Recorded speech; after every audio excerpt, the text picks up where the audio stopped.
Hello everyone, welcome to aspirant exam study. मैं विजय ठाकुर अपने channel पर आप सभी का स्वागत करता हूं। आज की हमारी क्लास है वो लेखपाल डीवी को लेके ही है। पीएच कैंडिडेट से रिलेटेड जितनी भी समस्याएं हैं वो मैं आपका निदान करूंगा। और एनओसी और एफिडेविट क्यों बनवाएं, कहाँ बनेगा, कितने टाइम में बनेगा, एनओसी क्यों चाहिए, उसके लिए कितना टाइम दे रहे हैं, ईडब्ल्यूएस सर्टिफिकेट, इन सबको लेके ही आज की क्लास है। तो ध्यान से देखिएगा, अंत तक बने रहिएगा चैनल पर। और चैनल पर न्यू तो प्लीज़ सब्सक्राइब कर लीजिएगा। पिछले वीडियोज़ को जिस तरह से आप लोगों ने अपना सपोर्ट दिखाया है, बहुत बहुत धन्यवाद सभी का। चलिए आज की क्लास स्टार्ट करते हैं। तो आज की क्लास में हम इन टॉपिक पे बात करेंगे। पीएच अभ्यर्थियों की जो समस्या है उस पर होगी चर्चा, और किस किस श्रेणी को अलाउ किया गया है, ओएच क्या है, और इसमें कोर्ट क्यों गए हैं छात्र, और एफिडेविट क्यों चाहिए, कैसे बनेगा, डॉक्यूमेंट क्या क्या, एनओसी किस डेट के बाद का एनओसी चाहिए, ज्वाइनिंग मतलब गवर्नमेंट में है तो आप पहले से ही। तो चलिए क्लास स्टार्ट करते हैं। सबसे पहले मैं आपको बताता हूँ कि लेखपाल में जो डीवी में बुलाए जा रहे हैं उसमें सिर्फ पीएच कैंडिडेट के 4 कैटेगरी ही सम्मिलित की गई है 19 में से। और कोशिश की जा रही है जितने भी संघ हैं दिव्यांगजनों के, उनके नेता और जितने भी सहयोगी हैं वो सरकार के पास अपनी बातें रख रहे हैं कि 19 कैटेगरी को भी इसमें अलाउ कर दिया जाए, क्योंकि अभी बहुत लंबा चलेगा डीवी, इसलिए कहा गया है। ये जो आपको दिख रहे हैं HH, LC, AAB, MD, बस इन्हीं श्रेणियों को ही अलाउ किया गया है डीवी के लिए। बाकी अलग जितनी भी श्रेणियाँ उनको हटा दी गई है। तो एक्चुअली पहले से ही इनके लिए बहुत ज़्यादा सीटें कोई निर्धारित नहीं थी, और इनके लिए एप्लीकेशन भी लिखवाया जा रहा है।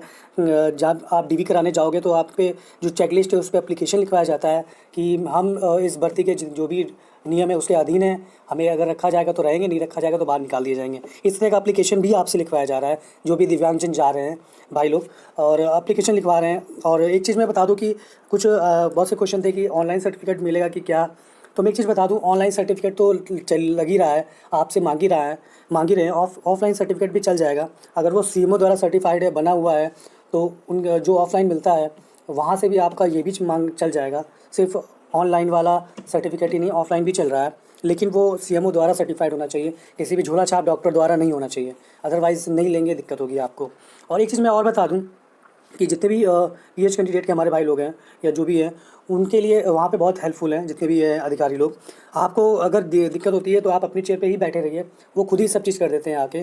कल पता चला कि कल 1-2 भाई लोगों के फ़ोटो कॉपी नहीं थी 1-2, तो उन्होंने क्या किया, जाके उसकी फ़ोटो कॉपी खुद से नीचे करवा के ला के उसको दी है।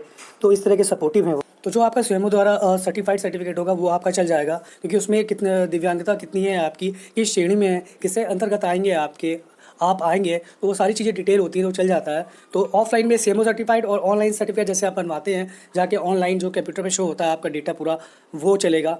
और देख सकते हैं 4 ही श्रेणी है जिनको अलाउ किया गया है, HH है, LC है, फिर AAB है, MD है। अब मैं बताता हूँ आपको OH के साथ क्या है, क्योंकि OH का बहुत ज़्यादा इस समय चल रहा है, जो कि कोर्ट केस क्या है, कितने हैं। सबसे पहले मैं बताता हूँ कि कितने लोग इसमें, कितने दिव्यांग भाई लोगों को अलाउ किया गया था। तो 4600 को अलाउ किया गया, 4600 को, और उन्हीं के लगभग पीएच स्टूडेंट को बुलाया गया था इसमें। और उसके बाद जिन्हें हटा दिया गया वो OH श्रेणी से थे। OH का मतलब होता है ऑर्थोपेडिकली हैंडीकैप्ड होता है इसका मतलब। और इसमें जो श्रेणी में ज़्यादातर जो दिव्यांगजन आते हैं वो इसी श्रेणी में ही आते हैं। और इस श्रेणी में अंतर्गत आने के कारण उनके जो हड्डी बोन्स या बौनापन या फिर दिमागी कुछ बीमारी हो, तो उस टाइप के लोग इसमें OH में आते हैं। तो सरकार मानती है कि ये वर्क नहीं कर सकते हैं, और आयोग भी मानता है कि ये वर्क नहीं कर सकते, तो इसलिए इन्हें बाहर किया गया है। इसमें देख लीजिए, बेसिकली मैं OH बता दूं आपको, जो ऑर्थोपेडिकली हैंडीकैप्ड होते हैं उनके लिए बाहर जब किया गया तो 98% जो दिव्यांगजन है वो तो बाहर हो ही गए। और उसके बाद इन्होंने ये सीएम के पास गए थे, सीएम के पास गुहार लगाई थी कि हमें अलाउ किया जाए इतनी सीट को। उसके बाद उन्होंने कोर्ट केस कर दिया इसको OH को लेने के लिए डीवी के अंतर्गत। तो मैं आपको एक चीज़ और भी बता दूं कि किसी श्रेणी को लेकर कोई कोर्ट केस किया जाता है, कोई याची गया है वहाँ पे याचिका करने के लिए कोर्ट केस में, तो अपनी जो कैटेगरी को लेके वो जिस हिसाब से गया है, अगर वो जीतता है, उसको लाभ मिलता है, तो उस श्रेणी के वो सभी लोगों को लाभ मिलेगा उस जगह पे जहाँ जिस चीज़ के लिए कोर्ट केस किया गया है। तो ऐसा नहीं है कि जितने लोग सिर्फ कोर्ट केस में भागीदारी बने हैं सिर्फ उन्हीं को ही फ़ायदा होगा। ये जितने भी उस कैटेगरी में आते हैं यूपी में, और जिस लिए वो कोर्ट केस किया गया है, उन सभी को फ़ायदा होगा, उस श्रेणी में आने वाले हर एक व्यक्ति को जो कि लेखपाल डीवी में सम्मिलित होगा उस श्रेणी के अंतर्गत। तो जितने भी दिव्यांगजन है पीएच कैटेगरी के, उन्हें कोई दिक्कत नहीं हो रही है आने में। अगर आपकी कैटेगरी इसमें सम्मिलित है तो प्लीज़ आइए करवाने के लिए डीवी। आप लिफ्ट लगी हुई है, और हेल्प के लिए सब पुलिसमैन हैं वहाँ पे, बहुत हेल्पफुल है। और डीवी रूम में भी आपके लिए बहुत सहायता है। और जितने बस मिसबिहेव और क्रॉस क्वेश्चनिंग टीचर से मत करिएगा जब वो डिक्टेट करते हैं या फॉर्म भराते हैं कुछ। अब जब आपका नंबर आए टेबल पे जाने का, तब वहाँ जाके आप सारी चीज़ें पूछ और बता सकते हैं उन्हें। पहले मत बताइएगा, वरना वो बहुत चिल्लाते हैं। क्रॉस क्वेश्चनिंग और मिसबिहेव पे बहुत दिक्कत होगी, वरना अगर ज़्यादा मूड ख़राब हुआ तो कुछ नहीं मार्क लिख देंगे, दिक्कत हो जाएगी। इसलिए तो ये पीएच का है जिनके 4 कैटेगरी को अलाउ किया गया है। एचएच, एलसी, एएबी, एमडी को ऑनलाइन सर्टिफिकेट चलेगा आपका, ऑफलाइन में सीएमओ सर्टिफाइड होना चाहिए, झोला छाप डॉक्टर से नहीं होना चाहिए। उसके बाद हम बात करें तो सबसे एप्लीकेशन लिखवा रहे हैं जितने भी पीएच कैंडिडेट हैं, सबसे लिखवाया जा रहा है कि आपकी जो ये पोस्ट और भर्ती है ये आयोग और सरकार के अधीन है, और जैसा भी सरकार मन चाहेगी वो करेगी। अगर उनका मन है आपको रखने का तो रखेगी, नहीं मन है तो हटा दिया जाएगा। तो जो उसको आपका इसमें कोई भी हक नहीं होगा, इस टाइप करके एप्लीकेशन लिखवाया जा रहा है। और सिर्फ 4600 के लगभग बुलाए गए थे पीएच कैंडिडेट डीवी के लिए। उसमें भी अगर सम्मिलित हो रहे हैं उन्हें प्लीज़ जाइए, अगर आपका नाम है उस कैटेगरी के अंतर्गत आते हैं। ओएच वाले को क्या है, वो कोर्ट केस बाद में पता चलेगा। जैसा भी अपडेट होगा मैं आपको बताऊंगा, तो चैनल पे बने रहिएगा। नहीं तो प्लीज़ आप लोग सब्सक्राइब कर दीजिएगा, जितने भी व्यूअर्स देख रहे हैं। प्लीज़ मेरा चैनल न्यू है तो प्लीज़ सपोर्ट करिएगा थोड़ा। अब हम आते हैं एनओसी सर्टिफिकेट के लिए, जो क्योंकि काफ़ी क्वेश्चंस पूछे गए थे। तो एनओसी के लिए मैं आपको बता दूं कि एनओसी ज़रूरी है। एनओसी के बिना आप लेखपाल डीवी नहीं करा सकते हैं, बाहर कर दिया जाएगा आपको। और वो भी एनओसी के लिए मैं एक चीज़ बता दूं आपको, बहुत जो कन्फ्यूजन सबसे ज़्यादा हो रहा है। 28 जनवरी 2022 के पहले की आपके पास ज्वाइनिंग है तो आपको एनओसी चाहिए ही चाहिए। 28 जनवरी 2022 के बाद आपने कुछ अपडेट ज्वाइनिंग या कुछ किया है तो आपको नहीं चाहिए, आप ऐसे जा सकते हैं। फिर वो फॉर्मेट आपको जो भी डीवी कराने वाले सर वो वहाँ पे बता देंगे जैसा भी होगा। लेकिन 28 जनवरी 2022 के पहले की ज्वाइनिंग है तो आपको एनओसी चाहिए ही चाहिए। और एनओसी के लिए वो 15 दिन का आपको टाइम दे देंगे, उसमें कोई दिक्कत नहीं है अगर आपको मिल पाए तो। वैसे मैं एक चीज़ बता दूँ, एनओसी दे नहीं रहे हैं। मेरे भी काफ़ी फ्रेंड्स हैं ग्रुप डी के, वो भी करवाने चाहते हैं डीवी, लेकिन एनओसी मिल ही नहीं रहा है। कह रहे जॉब छोड़ के जाओ। अब जॉब छोड़ के जाओ, पता लगा इसमें भी नहीं हुआ तो दिक्कत हो जाएगी। एनओसी मतलब नॉन ऑब्जेक्शन सर्टिफिकेट होता है। अगर मान लो उस नहीं हुआ, इनके 85 प्लस है, चलिए वो छोड़ देंगे तो दिक्कत नहीं है, आराम से उनका बन रहा है। लेकिन इनके मान लीजिए 77 बन रहा है तो वो 50-50 में है ना, हो सकता है नहीं भी हो सकता टाइप में। तो इसीलिए मैं कह रहा हूँ कि ये जो एनओसी के चक्कर में पिछली जॉब अपनी बर्बाद मत करना। अगर नहीं मिल रहा है तो आप छोड़ दो, और मिल पा रहा है तो बहुत अच्छी बात है। फिलहाल नहीं दे रहे हैं, यही ज़्यादा सुनने में आ रहा है, क्योंकि मेरे फ्रेंड भी काफ़ी कह रहे थे यार नहीं मिल रहा है, क्या करें समझ नहीं आ रहा। तो वही है कि आप ये जॉब जिस जॉब पे वो बनाए रखो, वरना इधर से भी जाओगे उधर से भी जाओगे। इसलिए 28 जनवरी 2022 के बाद वालों को ज़रूरत नहीं है। बाकी वो डीवी सर बताएंगे जब आप टेबल पे जाएंगे, जो भी होगा। 15 दिन का टाइम दे रहे हैं और बिना एनओसी के लेखपाल से आप डीवी से बाहर हो जाएंगे। उसके बाद आप देख सकते हैं कि 28 जनवरी 2022 के पहले के जो लोग ज्वाइनिंग में हैं, सरकारी हैं, उनके लिए ज़रूरी है। प्राइवेट वालों के लिए तो कब जॉब छोड़ दें, कोई ज़्यादा दिक्कत नहीं है। अगर प्राइवेट में वो एक बेहतर जगह पे है जहाँ पे गवर्नमेंट जैसी सुविधाएं मिलती हैं आपको, और एनओसी भी चाहिए होती है, तब आपके लिए ज़रूरी है वैसे। लेकिन प्राइवेट में ज़्यादा कुछ मायने नहीं रखता है, वो जॉब चलती है और हटती रहती है। तो एनओसी आपको चाहिए, मोटा मोटा समझ लीजिए। 15 दिन का टाइम मिलता है। 28 जनवरी 2022 के पहले की सरकारी ज्वाइनिंग है, किसी भी श्रेणी में सरकारी ज्वाइनिंग है तो आपको ज़रूरत है एनओसी की, और 15 दिन के अंदर जमा करना होगा, ओरिजिनल जमा करना होगा। फ़ोटो कॉपी नहीं लगेगी, ओरिजिनल जमा करना होगा। तो उससे पहले तो ये रहा एनओसी के लिए आपका कुछ। चलिए मैं आपको कुछ और भी बता देता हूँ। मैं आपको एक बार फिर से रिपीट करता हूँ कि इस तरह का डीवी रूम होता है, ऐसे एच देख रहे होंगे आप, और उधर भी वाइट का जो पर्ची चिपकी है, इस तरह का आप वो एक टेबल बनाते हैं जिसमें HBCD लिखते हैं। हर बैच में एक 35 लोग होते हैं, और उसी के अनुसार किसी में 7-8 एब्सेंट, ये डाटा मिल के ये अंदाजे से आपका डीवी स्किप बताया जाता है। चलिए मैं आपको दूसरी चीज़ बताता हूँ, एफिडेविट के बारे में भी बताऊंगा, तो बने रहिएगा अभी एक सेकंड बस। ये रहे आपके डॉक्यूमेंट जो आपको लगाने हैं। डॉक्यूमेंट के बारे में भी कहा गया था। बायोमेट्रिक स्लिप आपको वही मिलेगी। चेकलिस्ट आपका, बायोमेट्रिक लिस्ट बहुत ज़रूरी है। बायोमेट्रिक लिस्ट में सिर्फ ये देखा जा रहा है कि आप जो एग्ज़ाम टाइम में वहाँ पे प्रेजेंट थे कि नहीं थे, या आपके बदले कोई दूसरा तो नहीं था, तो ये देखा जा रहा है सिर्फ। और चेकलिस्ट में आपको सारी बेसिक इन्फॉर्मेशन भरनी है।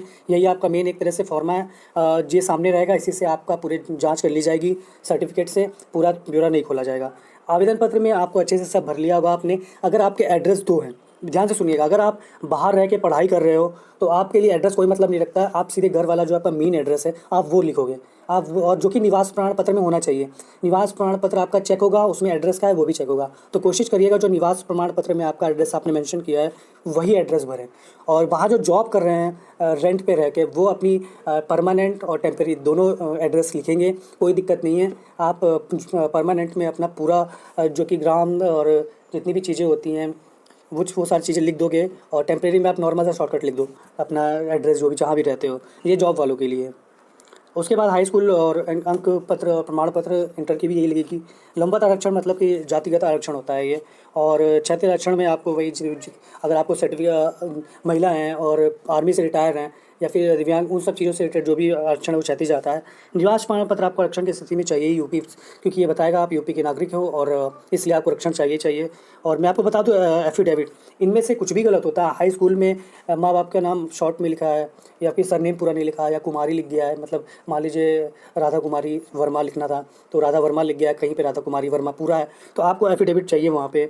और अगर आपका निवास प्रमाण पत्र में भी कुछ गलती है, माता पिता के नाम में सिमिलरिटी इसी तरह है, तो भी प्रमाण पत्र चाहिए। ईडब्ल्यूएस में आप ईडब्ल्यूएस में बता दूं आपको कि 1 अप्रैल 2021 से 28 जनवरी 2022 के बीच का होना चाहिए ये, तभी मान्य हो रहा है, और वरना नहीं मान रहे हैं वो। तो और अगर नई सर्टिफिकेट है आप तो जनरल पे जाइए, जनरल पे अपना डीवी करवाइए, आपको बस ईडब्ल्यूएस का लाभ नहीं मिलेगा, लेकिन आप डीवी में सम्मिलित होगे तो ये चीज़ें बता रहा हूँ मैं। और जितने भी एफिडेविट है आपको बनवाना होगा। एफिडेविट कई तरह से बन जाएंगे आपके। आप चाहे कचहरी चले जाइए, वहाँ 10-15 मिनट में बन जाएगा।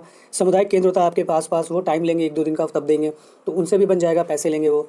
और या फिर आप कोई वकील जानते हो और आसपास, तो वहाँ चले जाइए, तो वहाँ आपको हेल्प मिलेगी, वो भी आपका मैटर आप सही गलत दोनों बता दीजिएगा, तो दोनों छाप के वो बना देगा वो आपको। ज़्यादातर 10 रुपये के स्टाम्प पेपर पे बनता है, लेकिन लेटेस्ट में फॉर्मा क्या बना रहे हैं तो वकील ही बताएगा, वकील के पास जाएंगे तो एफिडेविट आपके लिए बहुत ज़रूरी है। थोड़ी भी मिस्टेक है आपके डॉक्यूमेंट में कुछ भी, तो एफिडेविट लेके जाइए, वरना बाहर कर देंगे तो दिक्कत होगी। फिर वो कहेंगे जाके बनवा के लाइए, तो फिर बार बार दौड़ना भागना बहुत ज़्यादा समस्या हो जाती है।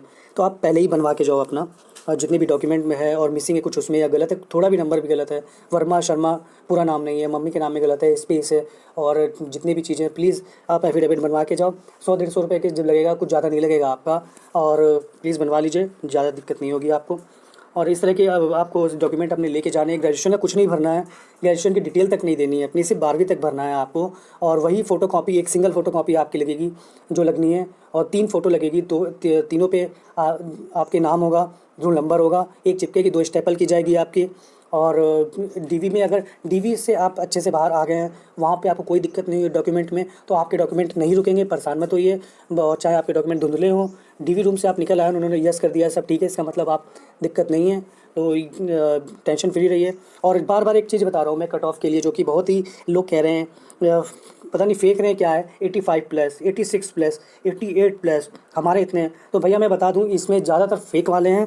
आपको भी पता है कि 80+ से आसपास बहुत ज़्यादा देखने को नहीं मिलेंगे, बहुत ज़्यादा नहीं है। अगर मान लीजिए आप हम आंकड़ा भी ले लें, 8,086 में से मान लीजिए 2,000 ऐसे लोग हैं जिनके 80+ हैं, ठीक है ना, 2,000 लोग ऐसे हैं जो कि 80+ हैं, तो सबके तो नहीं होंगे ना। वहाँ पे जो भी मिल रहा है सब कह रहा है मेरे 85 है, मेरे 82 है, मेरे 83 है। ये सिर्फ एक मोरल डाउन कर रहे हैं आने वाले विद्यार्थियों के लिए। प्लीज़ इसमें मत पड़िए। आप डीवी स्किप सिर्फ वही करिए जो प्लीज़ जिनकी जॉब ऑलरेडी लग चुकी है और एक अच्छे जगह पे हैं, उनसे गुजारिश है प्लीज़ डीवी स्किप कर दो। आप दूसरे का मौका मत छीनो, क्योंकि ये वापस घूम के आप पे ही आएगा। आप किसी का मौका छीन रहे हो तो आपका भी कोई मौका छीनेगा। तो इसलिए मैं कह रहा हूँ प्लीज़ डीवी स्किप कर दीजिएगा। और जितने भी नंबर से आप सुन रहे हैं 80-86, इस बहकावे मत आइए। लोग इतने हैं नहीं, लोग बड़ा चढ़ा के बोलते हैं, ये मैं रियलिटी बता रहा हूँ। काफ़ी लोग बड़ा चढ़ा के बोलते हैं, अगर उनके 80 तो कहेंगे 85, 78 तो कहेंगे 83। ये एक सबकी आदत होती है बढ़ा के बताना, तो अपनी रेपुटेशन के लिए, ताकि हमें कोई कम ना समझे इसलिए। बाकी नंबर आप निश्चिंत रहें, इतनी मेरिट नहीं जाएगी 80-85, मेरिट 80 के नीचे ही रहने वाली है। मैक्सिमम जनरल के लिए 80 टच करेगी, बाकी कैटेगरी के लिए 80 से नीचे ही रहेगी। तो आप परेशान ना होइए। मान लीजिए 2,000 हैं 80+ वाले, तो बाकी 6,000 तो 80+ से नीचे वाले हैं ना, सॉरी 80 माइनस नीचे वाले हैं ना। टेंशन मत लीजिए, आराम से अपना डीवी कराइए। कोई भी समस्या होती है तो प्लीज़ कमेंट करिए, उसका मैं रिप्लाई करूँगा, सबका रिप्लाई करता हूँ। तो चैनल पे बनी रहिए, नहीं तो प्लीज़ सब्सक्राइब कर दीजिएगा। आई होप आपको अगर वीडियो थोड़ी भी सही लगी हो, इन्फॉर्मेटिव, तो प्लीज़ सब्सक्राइब कर दीजिएगा। आज के लिए इतना ही, मिलते हैं नेक्स्ट वीडियो में। धन्यवाद।